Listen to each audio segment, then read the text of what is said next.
চাচা গরুটা কি দিয়ে দিমু? কত কইছে? 1,40,000।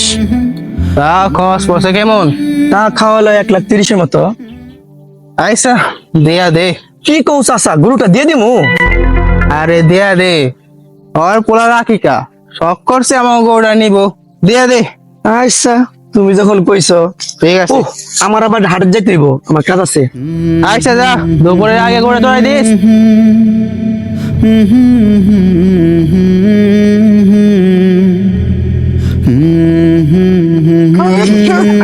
আসসালামু আলাইকুম হাফিজ ভাই। ওয়ালাইকুম আসসালাম। আরে তুই মতির ছোট ভাই সিয়াম না? কত বড় হয়ে গেছো, মাশাআল্লাহ। দাইতে তোমারে খুব সুন্দর লাগতাছে। তা মতিউল, তোমার খামারে কি অবস্থা? আলহামদুলিল্লাহ হাফিজ ভাই, গতবারের চেয়ে এইবার কুরবানিতে বেশি বিক্রি হয়েছে। যাক, কথাটা শুই না মনটা শীতল হয়ে গেল। অবশেষে তোমরা সফল হইলা। তোমার লেগা মন ভইরা দোয়া করি। সবই তো আপনার জন্য হাফিজ ভাই, সেই দিন টাকাটা দিয়েছেন বিধায় আজকে আমরা সফলতার মুখটা দেখতে পারলাম, বাবার স্বপ্নটা পূরণ হইল। না না মতিউল, তুমি এইভাবে কেন বলতাছো? আমি তো উছিলা মাত্র। কঠোর পরিশ্রম আর দৃঢ় বিশ্বাস রাখছো আল্লাহর উপর, যার কারণে তোমরা সফল হইছ। আহ, কত শ্রম না দিয়েছো এই খামারের পিছনে। হাফিজ ভাই, সবই তো আপনার থেকে শিখা, কঠোর পরিশ্রম আর বিপদে ধৈর্য ধারণ করা। আপনি যেই বয়সে এসে হালাল উপার্জনের জন্য এত গুরুত্ব আরোপ করেন, সত্যি অতুলনীয়। আহ, এলাকার মানুষগুলা যদি আপনার প্রতিশ্রুতি হইতো আর এরকম ভাবে যদি চিন্তা করতো।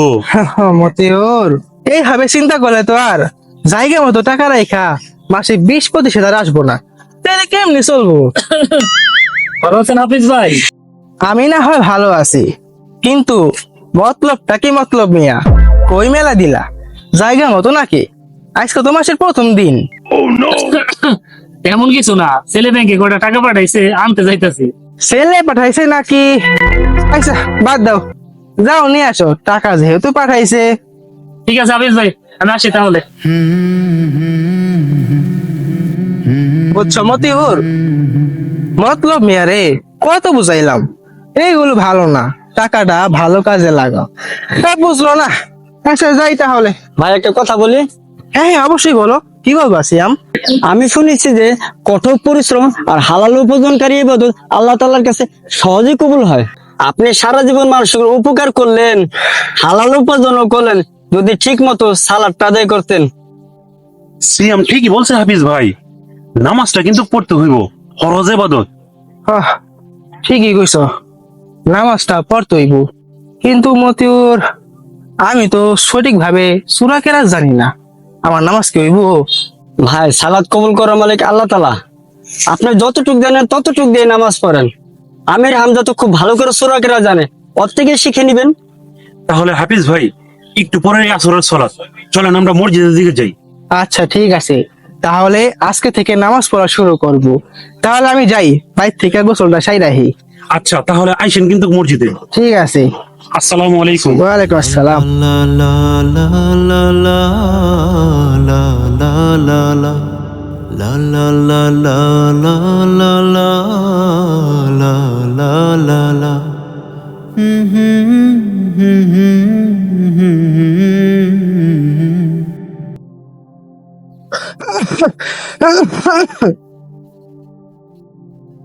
আরে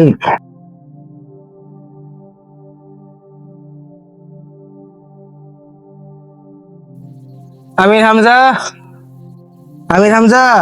জি দাদু, আসতেছি। হ্যাঁ দাদু, কিছু বলবেন?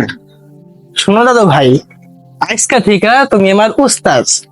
আমি তো সূরা কেরাত জানি না, তুমি আমারে সহিভাবে সূরা কেরাত শিখাইবা। দাদু, আপনি এই কথাটা শোনার পর আমার যে আনন্দ লাগতেছে আমি আপনাকে বলে বোঝাতে পারবো না। এই যে আপনি শুরু করেন। দেখো একটু, আলিফ। এখান থেকে শুরু। হ্যাঁ, এখান থেকে শুরু। আলিফ, আলিফ, বা, বা, তা, তা,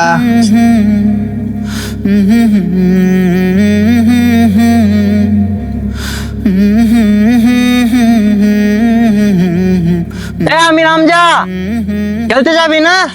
তাড়াতাড়ি আয়, আজকে না ফুটবল ম্যাচ আছে। আইতাছি দাঁড়া। আচ্ছা দাদু, তাহলে আজকে এতটুকুই পড়তে থাকি, তুমি খেলতে যাও। আচ্ছা দাদু ভাই, ঠিক আছে, তুমি এটাই পড়তে থাকো। আমি আচ্ছা, আবার ঠিক আছে। খেলে আসতেছি। সন্ধ্যার আগে এসো কিন্তু। আচ্ছা দাদু ভাই, টেনশন করেন না। কিরে কি করছিলি? আরে আমার দাদু ভাই সহিভাবে কোরআন শরীফ শিখতে চাইতেছিল, তারই সাহায্য করতেছিলাম। ও আচ্ছা, তাহলে তো খুব ভালো কথা। আচ্ছা চল তাড়াতাড়ি।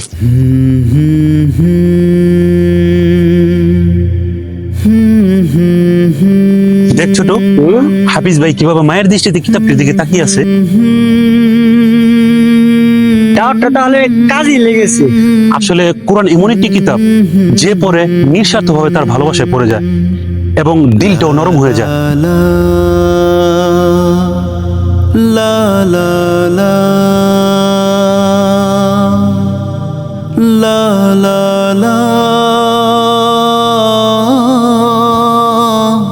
দাদু ভাই, এটা পড়বা না? দাদু ভাই, আমি তো ঠিক মতো পড়তে পারি না, খালি বাইরে জায়গা প্রশ্ন গুলা ঠিক মতো করতে পারি না, খুব কষ্ট হয়। আমি কি পারবো? কি বলো দাদু, কে বললো তুমি পারবা না? তুমি অবশ্যই পারবা। কেউ যদি কোরআন পড়তে গিয়ে কষ্ট হয় এবং বেজে যায়, তাহলে সে দ্বিগুণ সওয়াব পাবে। আর তুমি যদি নিয়মিত কোরআন পাঠ করো, সে অনুযায়ী যদি আমল করো, তাহলে এই কোরআন তোমার জন্য আখিরাতে সুপারিশ করবে। সেই দিন পাশে থাকবে এই কোরআন। কি বলো? হ্যাঁ। চলেন উস্তাদ। কোথায়?